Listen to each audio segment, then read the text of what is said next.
Hello, everybody. Hello, welcome. Welcome to the stars. Welcome to the world of astrology. Welcome back. In this clip, I'm going to continue to talk about the subject. Is there anything else in the world these days? This is my fifth take on the corona pandemic around the world. The matter that has gotten so big by now. It's the end of March as I speak, and headlines are running after headlines like never before in the world. As I said before, it's similar to like if the aliens have landed. The whole world is in uprise, panic mode, or fear even. It's crazy. And the topic is so big that it's really difficult or hardly possible to grasp it in a whole. So in this clip I focus on some side story, maybe even of this, that offers some interesting astrology. And this is about the cruising ship Diamond Princess that you see here in the picture, that had been quarantined off the coast of Japan for 2 weeks in February.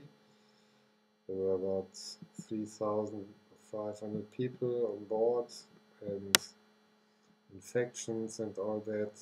And in the end, 6 people died. I think the whole thing was considered pretty destructive or counterproductive to keep people on board, but that's how it happened.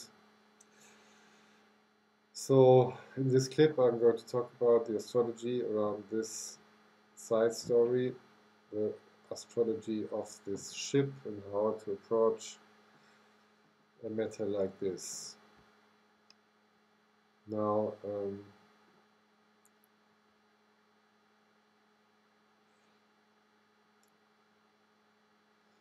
I want to start with the solar eclipse that we had at Christmas, remarkably, at September 26. You see it here in this chart. Oops, that was the wrong. This is it. You see, on December we had this solar eclipse on 4 Capricorn, and this was around the time when the first cases in China were reported, and the whole thing took off, so to say. Now, the general thing, like this mega phenomenon all around the planet, of course we have to subscribe this to Saturn, Pluto, and the rare configuration with Jupiter, who was about to come around this as well. So the triple conjunction with Saturn, Pluto, Jupiter, and but as like this covers several months or so, and often it's with a special event that things take off, so to say. And so here with the solar eclipse that was marking the time, kind of, as I said, December 26. And this eclipse was pretty remarkable. It was conjunct Jupiter, and Jupiter, of course, is the guy for the big steps, for the long journeys, for traffic, for traveling of all sorts. And with the blocked out sun, with this eclipse conjunct Jupiter, we saw the world going on lockdown, didn't we? But it's not only that, because if you know about the classical approach, there's, maybe you heard about Antisha, the mirror points of the planets. And this, in traditional astrology, they are thought, they read like the planets' positions themselves bodily. So there's this axis between 0 Capricorn and 0 Cancer, and planets get mirrored over this layer here, this axis. So Mercury on 25 Sagittarius is on 5 Capricorn by Optician. So he actually had a solar eclipse conjunct Jupiter, Mercury, which is a bunch of planets, and you can read this in many ways for sure. Mercury, of course, and especially is the trading planet, and with Jupiter together, it's the global or the big trading thing, and this has all come to a stop, didn't it? And you see here, this is a chart. I made this for Nagasaki in Japan, and this is because Nagasaki was the place where the ship was built that I want to talk about here. This ship, you see it on this picture here, is called Diamond Princess, and as I said, it was built in Nagasaki, and the name is interesting already in itself, because with Diamond Princess, of course, you have an immediate relation to the sun and the moon, because the diamond is for the sun and the princess is for the moon, of course. So with any like sun-moon conjunction, or like here eclipse, this ship is in closer focus, so to say. And it would only, like I realized this already some weeks ago, and you would only expect like to be this ship to be hit by this eclipse in some major way. And indeed, this is what we find. And I'm going to show this, and I'm applying a certain method that goes back to John Frawley. Maybe you heard about him. I can only recommend this astrologer, and also some of his students working with this, and one guy is from Holland, the Netherlands, Oscar Hoffman, and he presents this approach on the sinking of the Titanic with very impressive results, and so I do the same here. And this is to take the chart, the birth chart for the ship, as it were, for the day when the building started. There's usually some ceremony and some sort of religious thing almost going on, still with some, they're hoping for some luck for the travels of the ship and stuff. And so this is marking a special point. And in lack of a birth at a certain time for the day, we use the sunrise chart, and this works very well. And so this is what I did here, because the starting of the building was on March 2nd in 2002. So let's have a closer look at this ship, and this is the chart. We have Pisces rising, and we have the sun on the ascendant, but of course we put it there so we don't make a major focus on this, but we can notice that here it's the Lord of the 6th house, and this is the house of illness, and among other things, so there may be a matter with this ship around the matter of illness.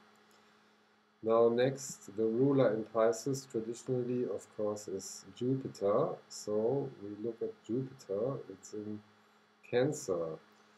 Jupiter is exalted in Cancer, so this is some dignity, it's a good thing. We don't see any affliction by some malefics or so, but there is an obstacle, not on first sight, but in fact this Jupiter here that we see is in station.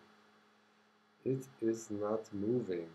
You see always when the sun comes around to trine, the planets Jupiter, Saturn start to go direct again. Here it's right in between, and Jupiter is literally standing still on this day. So for a ship, a stationary planet is probably not the best thing to have. It's the potential for the ship to get in station once in a while. And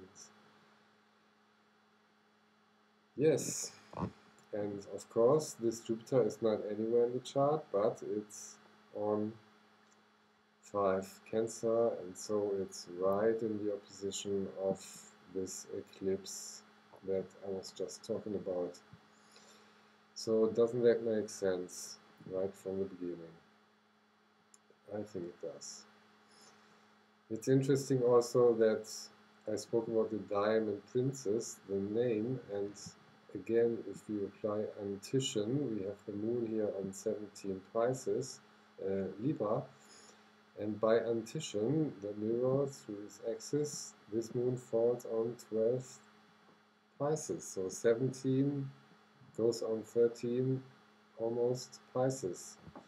And this brings the sun, the moon together with the sun, which makes pretty much sense in the ascendant for a ship called Diamond Princess, doesn't it? Now, in a chart for this ship, the passengers are shown by the 7th house as the partners, so to say, business partners with this ship. And we have Virgo on the 7th cusp, and the ruler is Mercury. So what is the passengers in this ship? In which position are they? Well, it's interesting.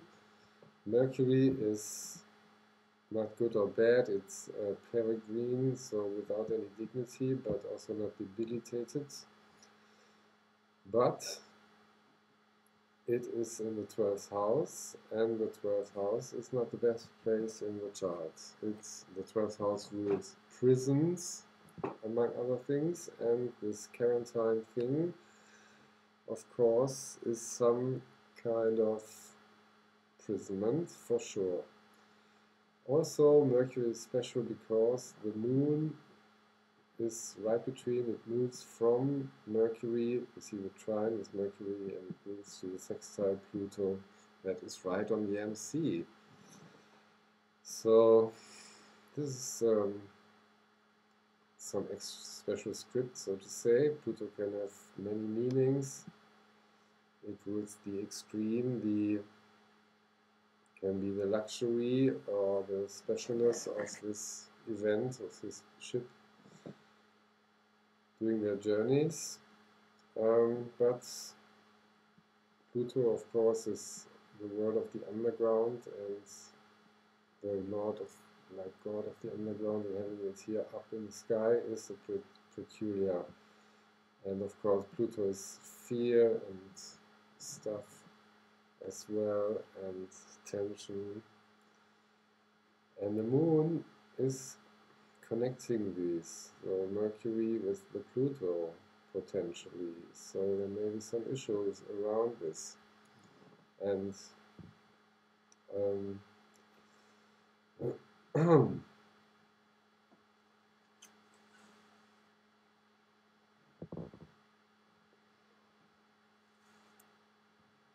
now, also the Sun is square with Saturn, which may show some obstacle in the business of this ship, minor or bad, I don't know. Mercury's Saturn, for example, Gemini is not so malefic, so well, let's leave that aside. Of course, okay, let's not get into this furthermore. But interesting also, we have Venus, that's for the joy and the holiday, maybe for the entertainment. It's interesting to see that Venus is not only conjunct Lilith, which is not the best thing, as Lilith, the dark moon, has some ugly connotation certainly, and this also is square to the lunar axis, the nodal axis. You see here we have the nodal axis, and this Venus is exact square with them, and this position is known for some fatefulness. It's a fateful position, it's like a special spotlight on this Venus, which is interesting with the story, we know.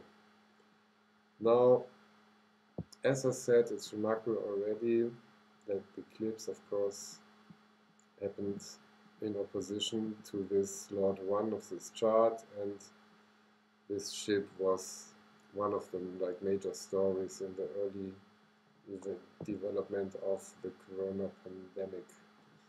Pretty remarkable, pretty making sense. It was not only, as I said, the eclipse, but it was also Jupiter, Mercury there. So, pretty interesting.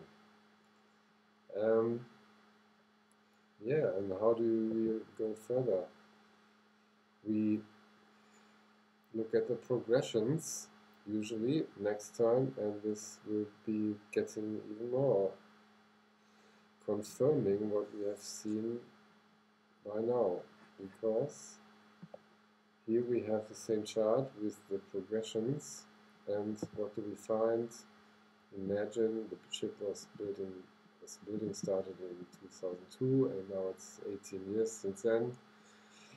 And the MC moved forward, and it's right here.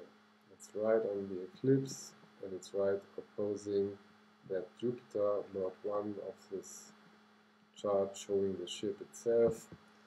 So the Jupiter is on the progress IC, so to say, at this time, and marking this special time even more. And also we have Mercury by now right in the ascendant, which may be read like the passengers in the ship, interestingly, maybe stuck in the ship, or possibly even. The progress sun has moved forward on 29 Pisces. This is not in this chart, but there's an extra special star here on 29 Pisces. This is called Sheat. And this is exactly, for example, in the Titanic story, this is central. This is a star that is related to catastrophe or trouble with traffic on airplane or ship or similar. Yeah, and we can take this even further by looking at the solar return of this birth chart of the ship, and also the lunar return. And we would expect to playing the same themes in these charts. And so it is, because if we look at the solar return for the year now, we get to the 2nd of March 2019. That was, of course, when the solar sun returned, before now this quarantine incident. And I spoke about the 12th house before. And what do we have in this return chart? We have Jupiter, we have Mercury, by the way, on this 29-degree Pisces Sheat star that the progress sun is on at the moment. And this Mercury, remember, Mercury being the Lord 7 of the birth chart, showing the passengers, and here we have it on spot on the 12th cusp. So this is the year when things happen, when this 12th house stuff with Mercury is potentially playing out. Jupiter is Lord 1 of the birth chart. Here is not so special,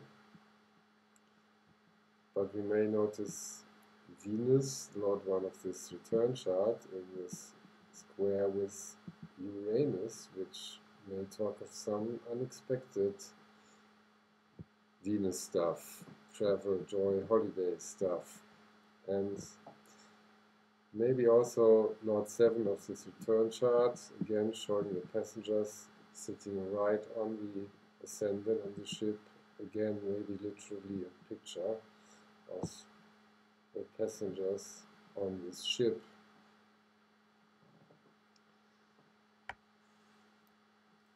And finally, our next step, we look at the lunar chart, because the way it works is that there is this potential in the birth chart, in the progressions, and in the solar, and then the lunar return plays it out, so to say, or like the lunar chooses the time when things come to pass, so to say. And if we look at the lunar return, immediately we see, first thing, we see the moon in this quincunx with Neptune, illnesses among others, of course, as well. And this is pretty a rare thing to find with this close aspect with the slow-moving planets, finding such a close aspect with the moon in the return chart. Pretty special. And again, or let's put it this way, in the lunar chart, the most important thing is the sun, as vice versa. In the solar part of the chart, the moon is very important. So here, where's the sun? The sun here is on 26 Capricorn, and this is this is on a very nasty star that's called Terebellum, a star in the back part, the horse part of the Sagittarius, and this star is known for some ugly, unexpected fate stories, hitting hard, unexpected, fateful. And again, the sun by Antition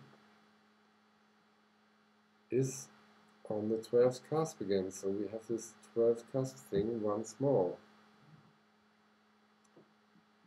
And to get to the most important thing in return charts, when the angles pick up important points of the original chart, things get really big. And what do we have here? We have 25 ascendant of Sagittarius, and again this is on 5 Capricorn by Antition. So remember the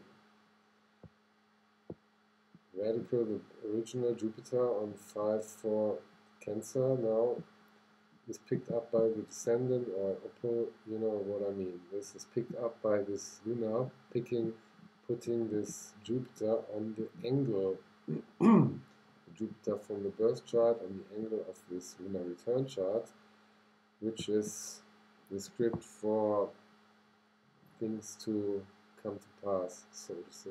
As I said, the 12th cusp. We have Mercury of this lunar return on 0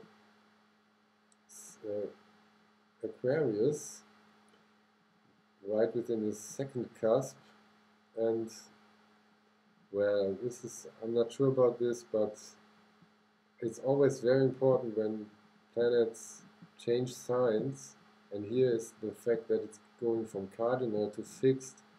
So this is sort of the script of, instead of moving, Mercury is fixed now, as the passengers are fixed on the ship.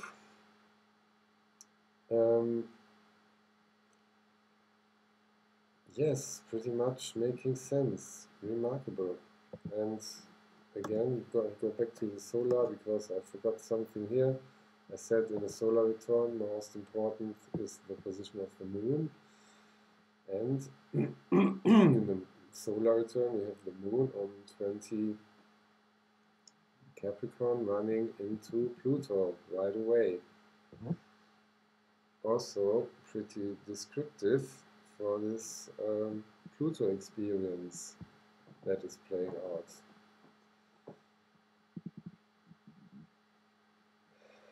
Yes, that is very interesting, makes sense to me, I say. And to round this up, I'm going back in history a little bit because this is one of the most important or impressive stories of the recent years, decades, and you can find this story on Skyscript UK astrology page. It's an article called "Attention All Shipping." It's remarkable because some astrologer wrote some letters to some ferry companies in England warning them with the headline "Attention All Shipping." And this was for astrological reasons, and his warnings were laughed off, to put it simple, and only like 2-3 weeks after this warning there was the catastrophe, the sinking of a ship that brought 200 deaths, 193 I think, off coast of Zeebrugge in Belgium when a British ferry sank there, and it was in the newspapers later on, warning ignored by astrological warning ignored. And this guy had reasons for this warning. Here you see this ship, and I want to talk about, because the story about the name is so impressive again. This ship was called Herald of Free Enterprise, and around this time there was a solar eclipse, and this was also conjunct Jupiter, and it was in Aries. And not only conjunct Jupiter, but this one was square with Neptune, and this was why he made this headline, "Attention All Shipping," because ship traveling and business, Jupiter at sea, Neptune, the square, troubles, and the eclipse puts like the spotlight focus on this. And to get to talk about this name now, of course, if you think about it, enterprise is Aries matter, because you start something, you venture thing. Business enterprise is Aries, and not only that, but the herald in military, those guys were the people that walked advance in first line, the flag carrying guys kind of thing. So a herald of free enterprise is an exact, special, perfect Aries description. Jupiter in Aries, business, enterprise, pioneering thing. And this ship, for some silly reasons after all, sank off this haven of Zeebrugge, and 200 people from 400 around, I think, died. It was major catastrophe. This was in 1987, as you see here. And even this was topped off by the story that this astrologer went to later talk to the captain of this ship and asked him for his birthday. And it turned out that the captain of this ship was born with Jupiter right on this place, just as well, 7 Aries. So this Jupiter of this captain also was picked up by this eclipse. And to make this even more, well, freaky, or it's not so surprising to the astrologer, but still, we see here the eclipse was actually 29, I think that's the date today as well. And the sinking of this ship happened 3 weeks before already, which is a bit strange for the common mind, to put it in mild words, so to say. Okay, guys, I leave it with this for this time, and subscribe and give your comments and share this video, and see you next